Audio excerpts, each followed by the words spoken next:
Արա ես ու են մի հատ հույն երգիչ կա է, հիմա Նիկոլա անունս տվեց, Նիկոս Վերդիս։ Բալյով ինչ անենք, ասի Հունաստանից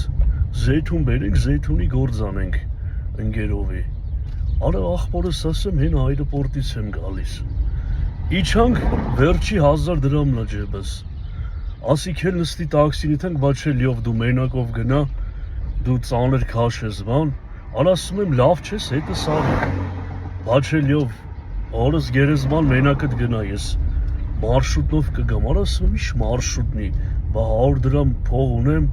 ես ավտոբուսով կգամ, արա իրականություն եմ պատմում, լսի այ օլուղ։ Արքան ինչ ասում է, դա իրականություն է։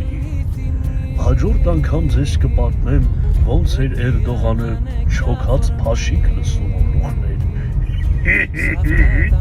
Սաբրինա հələ բագաժնիկից հետ հասանք ազիս։